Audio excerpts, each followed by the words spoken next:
Welcome to Transmissions Alt Mode, where we look at the latest comics and other media featuring the Transformers. In this episode, we kick off 2024 with a review of issue number 4 of Skybound and Daniel Warren Johnson's impressive Transformers comic reboot. Today is Friday, January 12th, 2024, and this is episode 372 of Transmissions Alt Mode.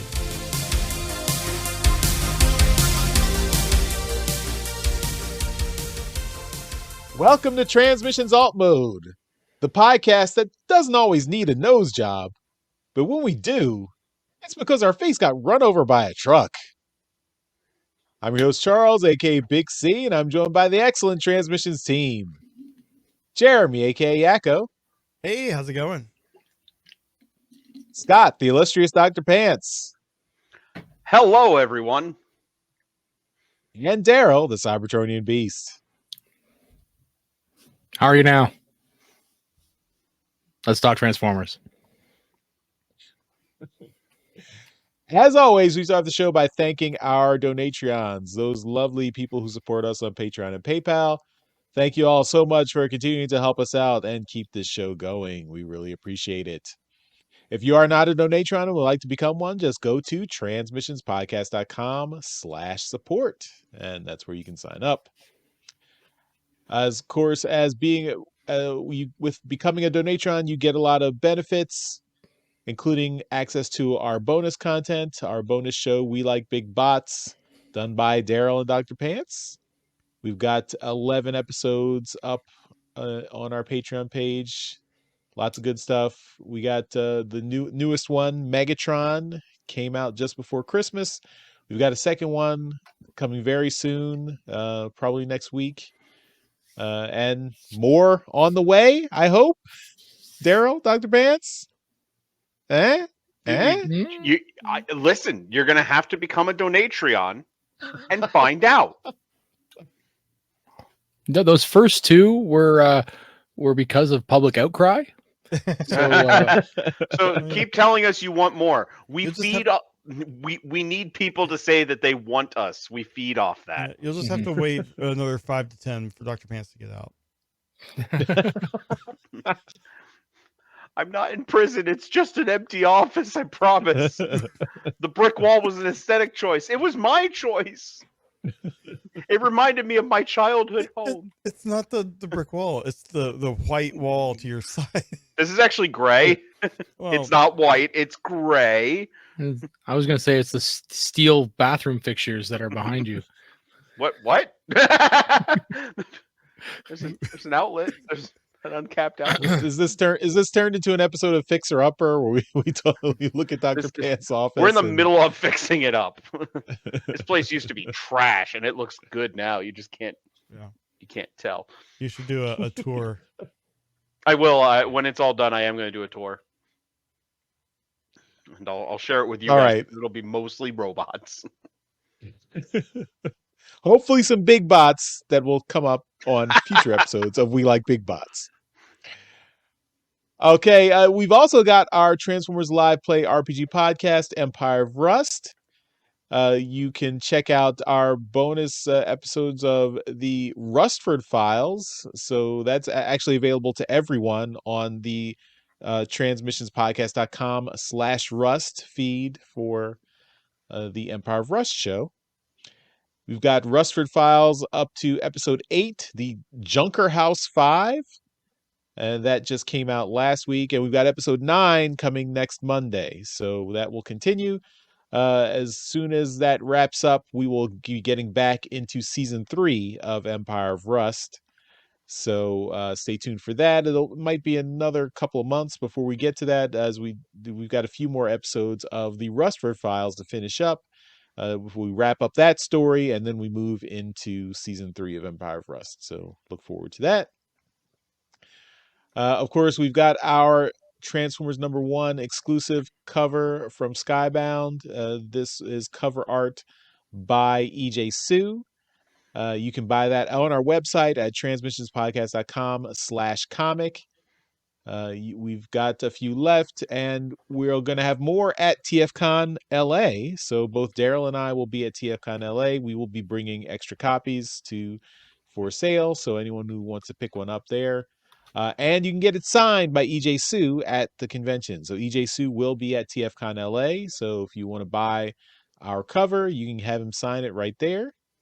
And, very easy to do. So, keep a lookout for us. We'll have details on where we'll be at TFCon LA, so you can pick those up if you want to get your copy of Transformers #1. Of course, you can still also buy it on the website, and we'll ship it to you directly on the website. So, however you want to do it. And lastly, don't forget to check out our promo code at toyhacks.com. You can save 15% off all your orders at toyhacks.com with our code BIGBOT24. And this is only good for the month of January, so make sure you use that this month at toyhacks.com. BIGBOT24. All right, now let's move on to the main event of this episode of Alt Mode. We've got a comic review.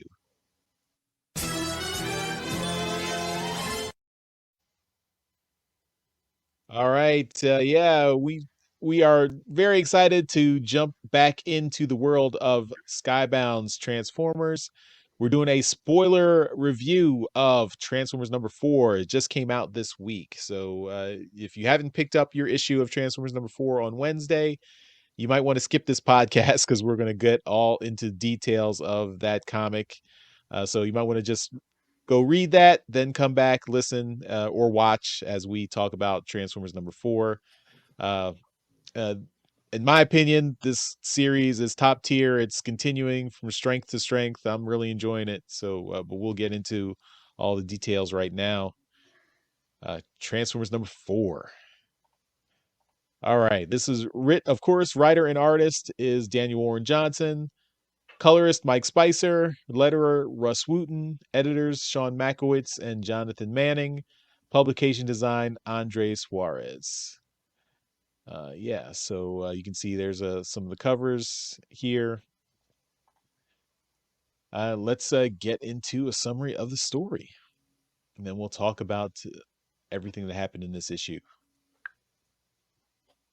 In the aftermath of the battle between Skywarp, Optimus Prime, and the humans, the town and Skywarp are left in ruins. Starscream arrives to assess the damage, and a badly damaged Skywarp begs him for help. Starscream promises he will help him eventually after he takes care of their Autobot problem. Skywarp tells him they fled east trying to save one of their human pets. Starscream transforms and takes off in pursuit. Optimus Prime speeds down the highway with Sparky and the wounded Spike in his cab. He contacts Ratchet and asks for any support he can provide since Starscream is pursuing them and Prime has taken significant damage. Prime's comms cut off as one of Starscream's shots connects and does even more damage. Ratchet was in the middle of repairing Wheeljack, but he decides to work on another warrior since right now they need more firepower. Back on the road, Starscream transforms to robot mode and lands directly in Optimus Prime's path. He's going to end Prime once and for all. But Starscream doesn't see Cliffjumper in car mode on his left, with Carly behind with a wheel.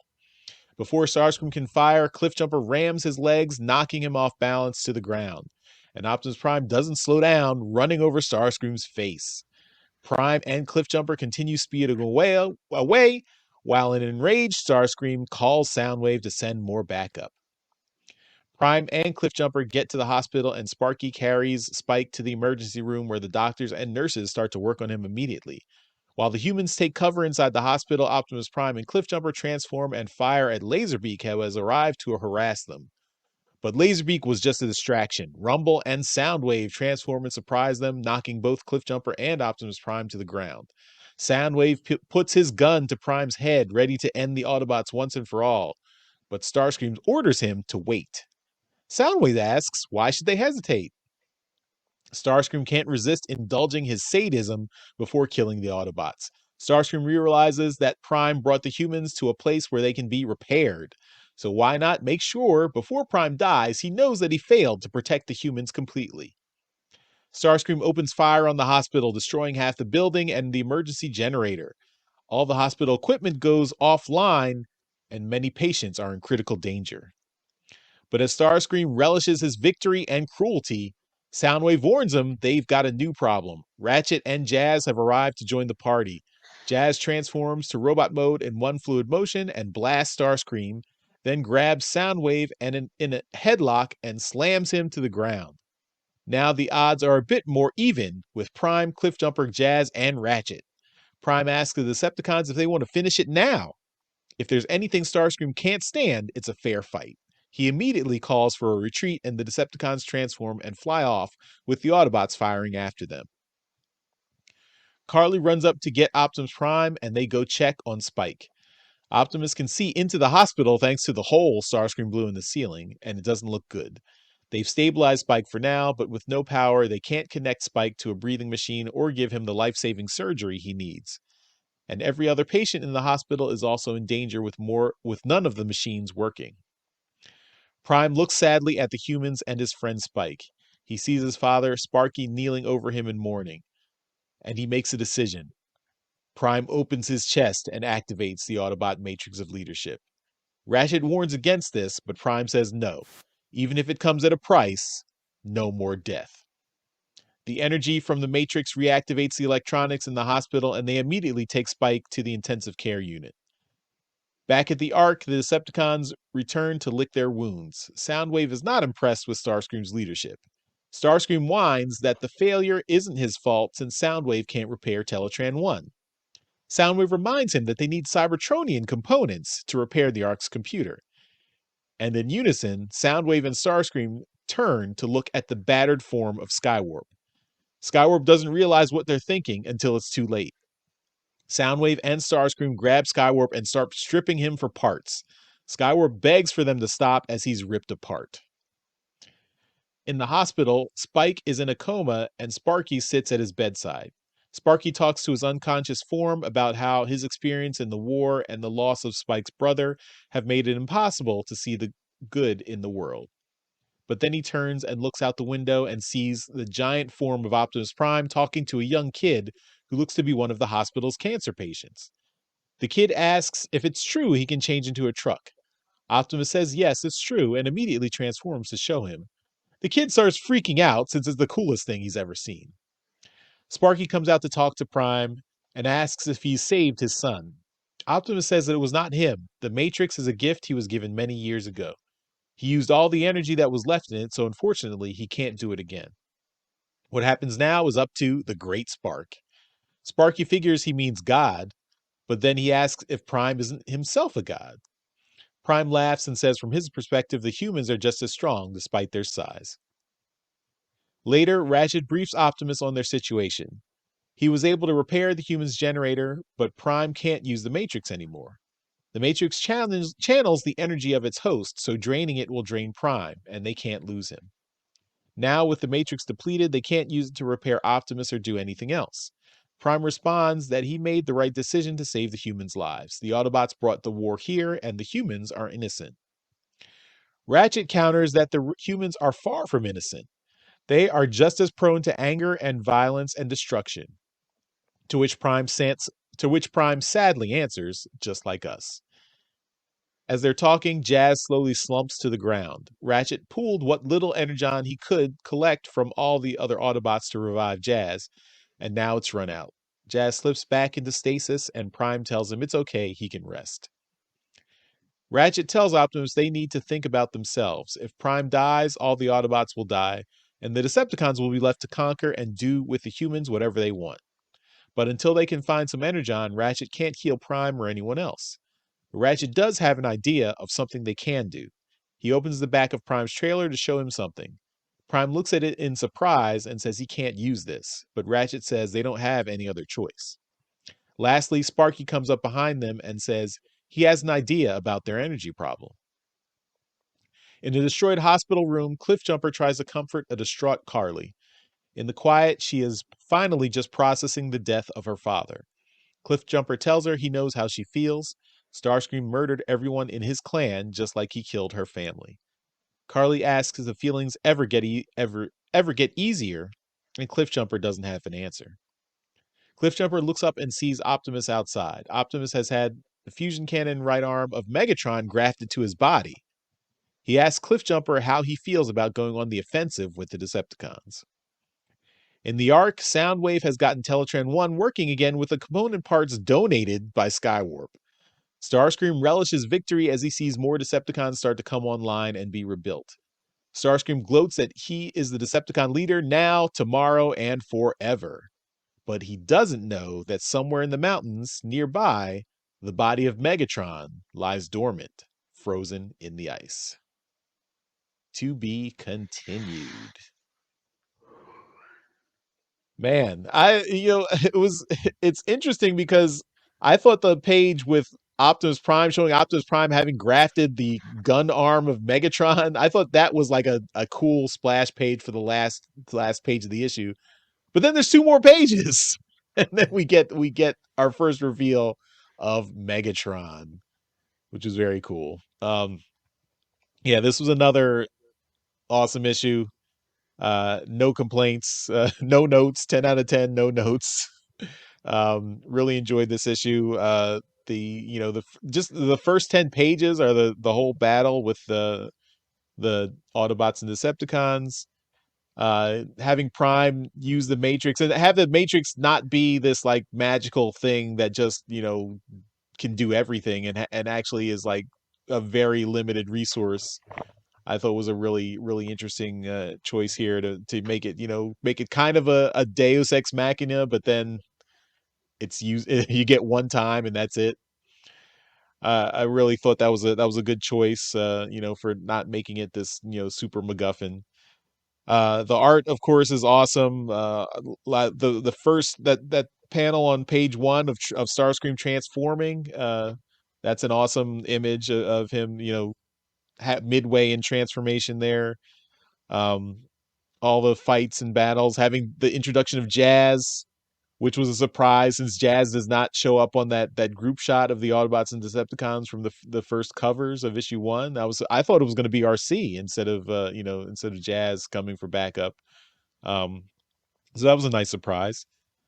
Showing Starscream continuing to be like just super cruel, evil, and cowardly. I mean, everything in Starscream's personality shines through here. When he has the upper hand, he wants to just revel in being as cruel as possible. But then immediately, as soon as he's put at a disadvantage, he immediately runs away. And so it's perfect Starscream.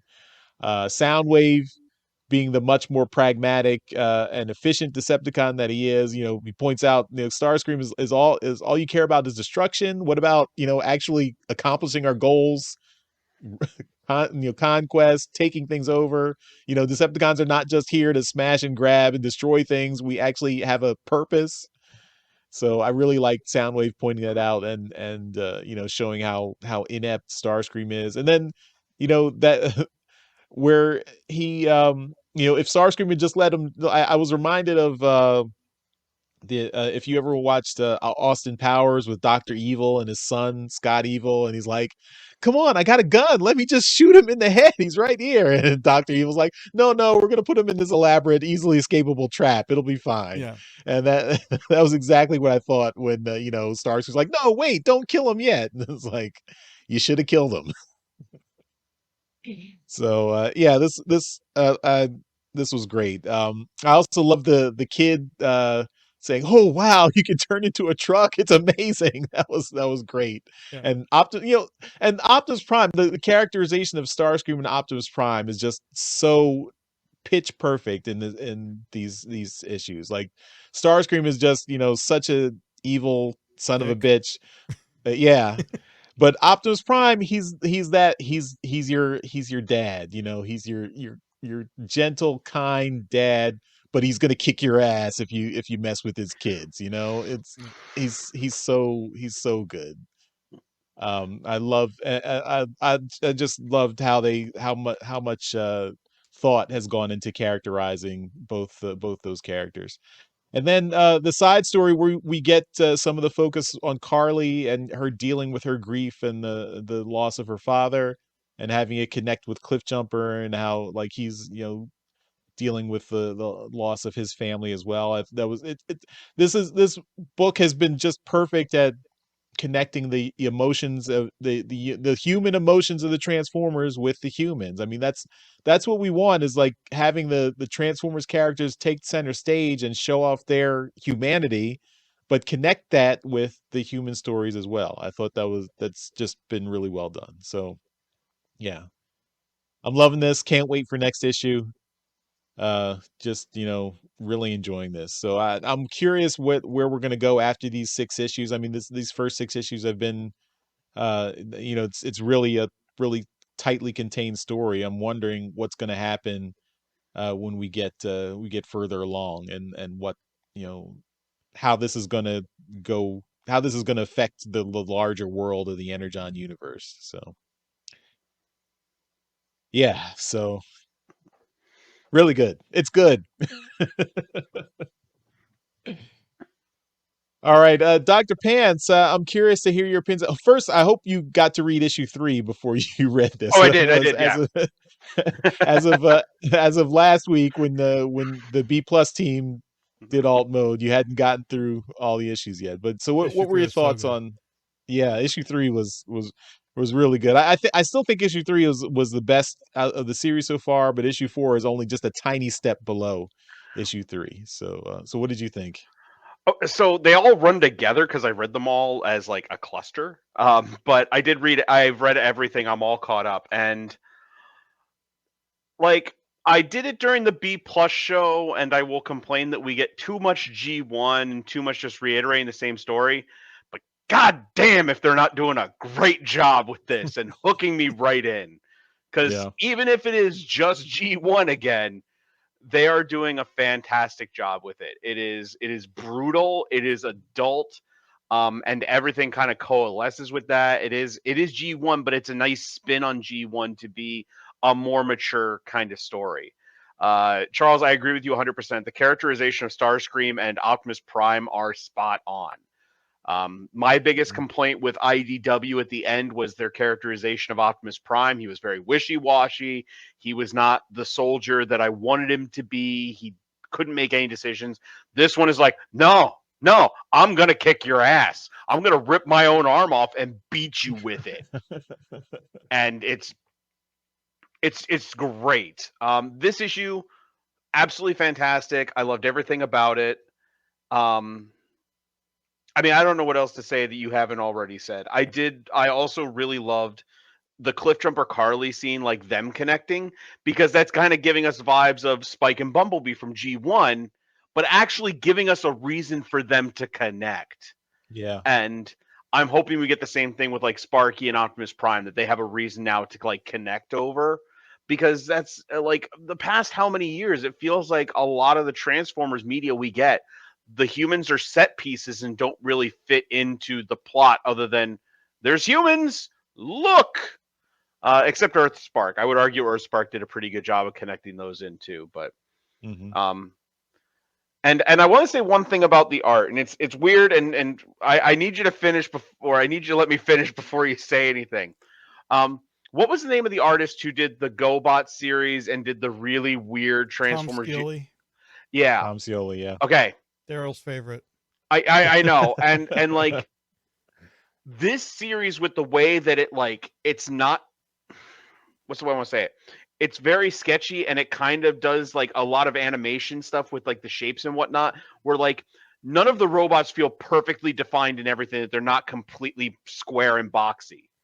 And it gives me vibes of that, but good. Also the brutality of it, like the people being ripped apart and stuff, and like that gives me vibes from that too.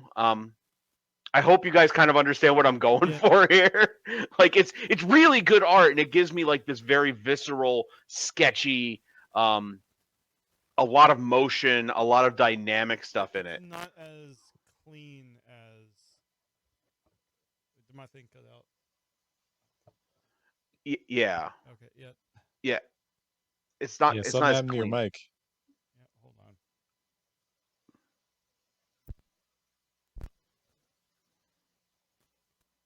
How is that? That's better. That's better. Okay. Yeah. My mixer was starting to die on me, I think. But I think it's not as clean as like the Alex Milne, the Andrew Griffith, that style of art. Right. But I like it for what it is. It's a nice change. And that one panel where they rip Skywarp apart, that panel, like black and red and just the scream kind of spanning from one half of him to the other is just it's so good. I don't know where this is going. And I kind of like that. Like Yeah. I mean, we know how G1 goes, but this isn't going the same way. Bumblebee's dead. Yay! Have I expressed how much I hate Bumblebee anymore in this show before? Because I'm tired of seeing him. I'm glad he's dead.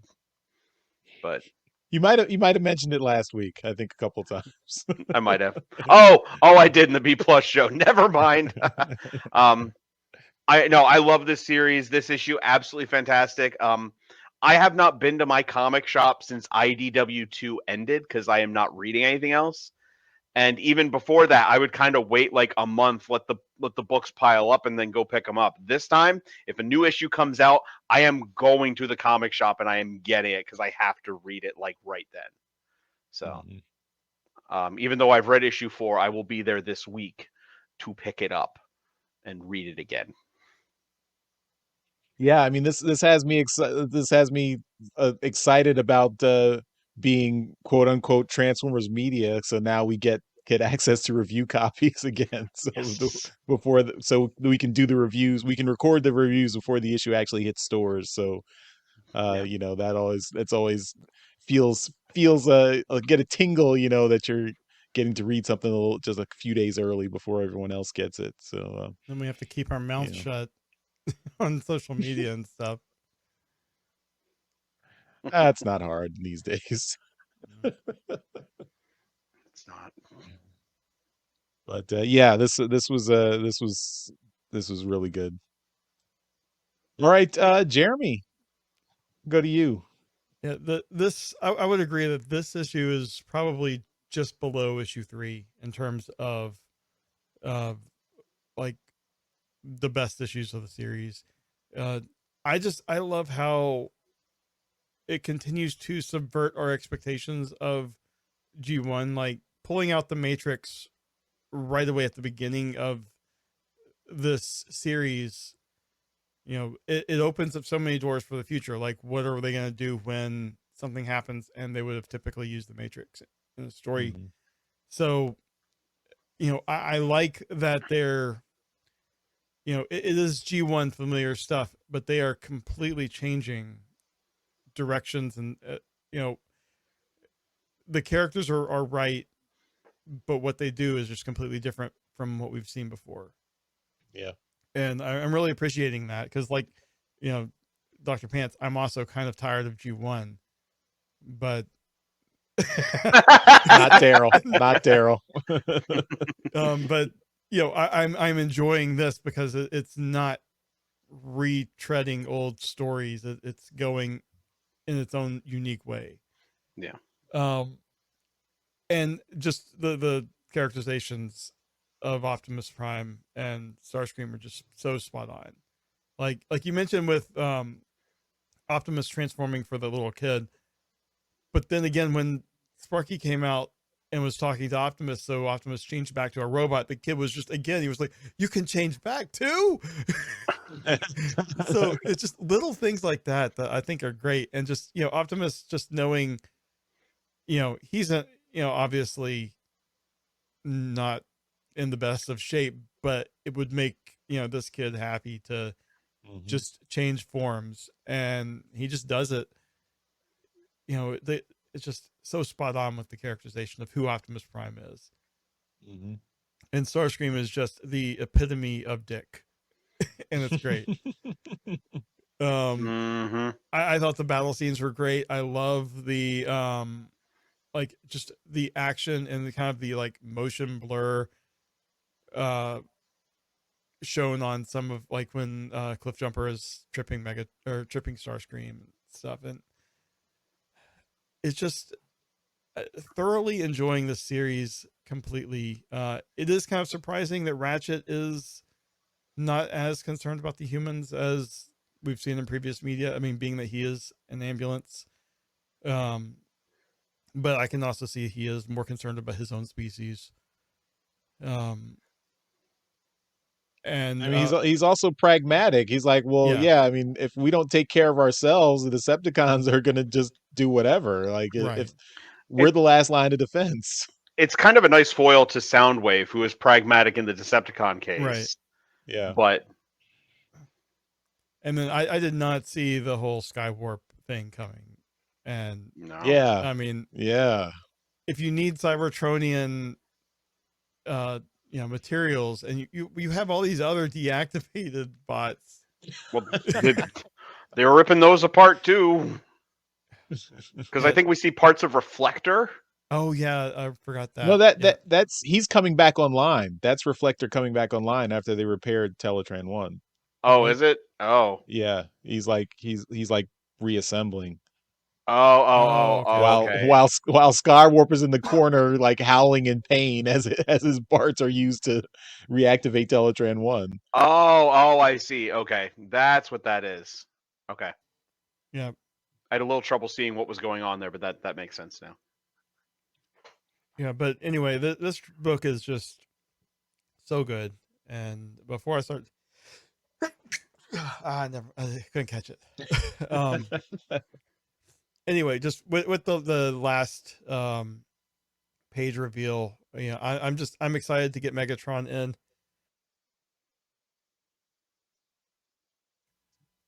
Yeah, and anyway, it's a great series. So I'm gonna let it go on to Daryl because I can't stop sneezing. All right, Daryl, what did you think? Well, I didn't like it. No, I'm kidding. I did. I liked it a lot. The art's been great. I really do enjoy the use of motion for the book. This book, like you mentioned, had like 3 reveals for the ending, and it was really quite good. The question that it leaves me with is, like, what is how, number one, how did Megatron get here? How long has he been here? And who tore his arm off?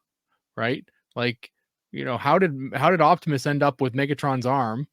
And whereas, how did Megatron end up in the side of a glacier? Right? My opinion is like he fell out of the arc. Because I mean, the arm was in makes the arc. The most sense. Ratchet loaded up the trailer with stuff in an earlier issue. Mm-hmm. Yeah, I mean, Ratchet was like, "Let me grab every piece of bot I can that look," and then probably Megatron's arm was just—he's like, "Well, I don't want the Decepticons to have this, so let me put this in there." Yeah. And but I don't like, I don't know. Maybe we'll get a reveal of how the battle actually took place on the arc and what happened. Like, did Megatron maybe we had that one flashback where Megatron was like crushing Optimus's eyes. Maybe at some point he yanks his arm off and shoves him out the hole in the ship or something like that as they're crashing. I was going to say, I want to know whether Optimus can still transform with the arm on there. So, I'm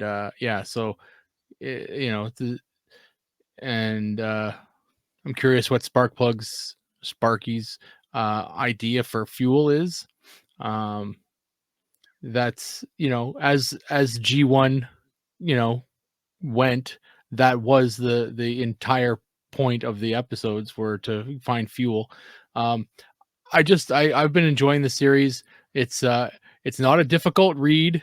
It's a very quick read. So, I would assume that the main, amount of time that is used is because he's writing and drawing is probably done on the art side. But because he's doing the writing, he knows exactly what he wants to show, right? So, it does look good. One of the big questions that the issue does have for me, though, is how the hell did Optimus open the Matrix with one arm? It just shows it hanging there in space with one of the sections coming apart all on its own. Now, yes, we all realize it's a magical MacGuffin, but uh, physics has Well, you said it right there. Magic. yeah, Space it's all magic. magic. It just Maybe it's an electromagnet, so the two pieces are like they're attached. They're still attached to each other when they're open. Ratchet said it's connected to its bearer, so he just has to want it to open and it'll open. That's why use your hands at all. Right. Well, you got to get your fingers in the holes to activate it. The '86 movie taught us that. That's why Ultra Magnus couldn't open it. Right, that's true. With big fingers. Yeah. I do like the way that this series is going. I've been enjoying it. Yeah, and everything about it has been great so far. So, more of this, please. I'm happy. I'm worried. We're at issue 4. I'm worried that the art style is going to change dramatically when we get past issue 6. We don't really know who the artist is going to be, so I'm worried that the art style is going to change dramatically, and that I'm not going to like it. So, as an art first person, I worry about that kind of thing. I don't want it to change too much. We should be getting solicitations for issue 7 soon, right? I hope so. Yeah. 3 months out. I will say this, along with the whole the book reads fast. It does read fast, but at the same time, a lot still happens in the book.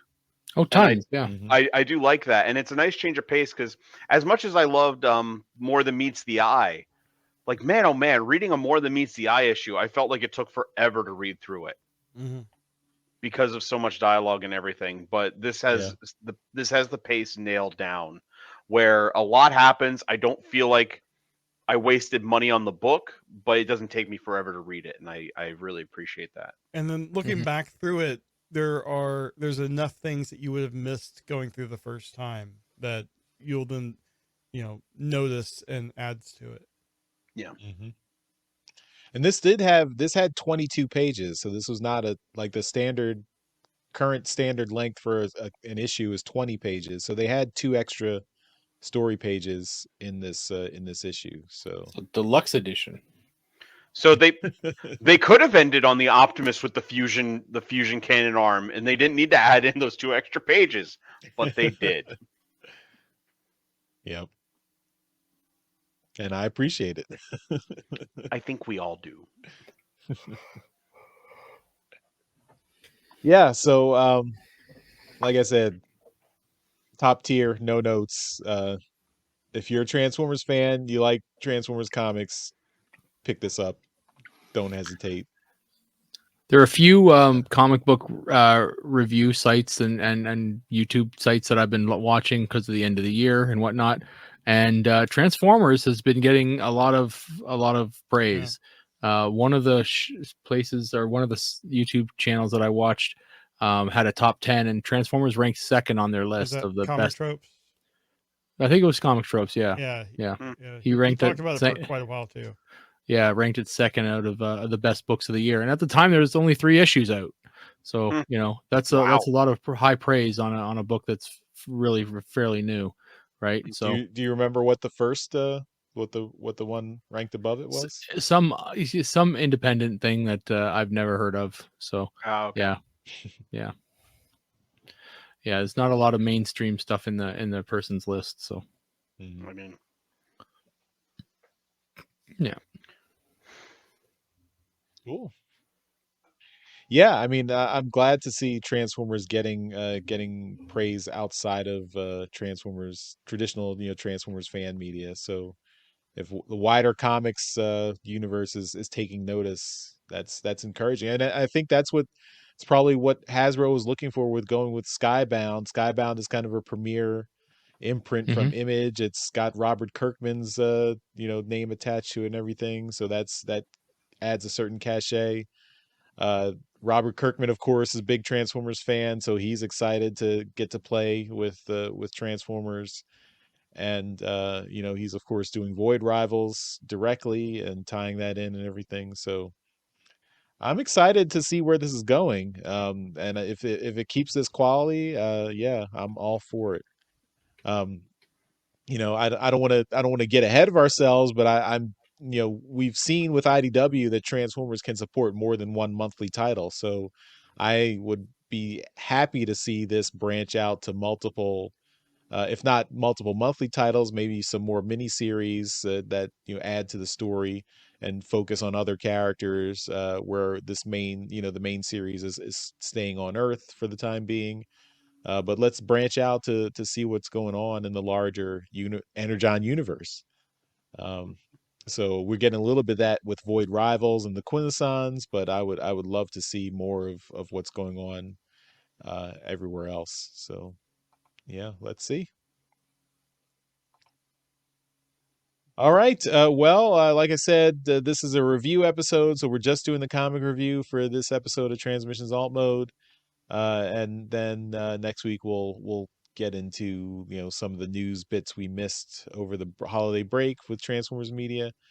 But yeah, everyone check out Transformers number 4. It's in shops now. If you haven't picked up 1 through 3, they're still around. If you want to get our issue 1, Transformers number 1 with the EJ Sue cover, you can pick that up at our website, transmissionspodcast.com/comic. So jump in. It's time to jump in. Perfect jumping on point, as they always say in comics media. All right, that'll do it for this episode of Transmissions Alt Mode. As always, we give a shout out to our Masterpiece Donatrons. These are the folks who continue to support the podcast at our highest level on Patreon, so that's why we give them a mention in every episode. So thank you once again to John Forex Levengood and G-Tech82. We really appreciate your support. And Dr. Pants, thanks again for joining us this week, bringing us into 2024 with the first regular episode. Thanks also for being on the B plus team last week with you guys filling in for us, helping us out while we got a little bit of an extra break. And why don't you tell everyone where they can find Nerdstradamus and everything online? Well, if you're watching this on YouTube, if you look right here, there is my link tree for Nerdstradamus, where all my friends do our stuff.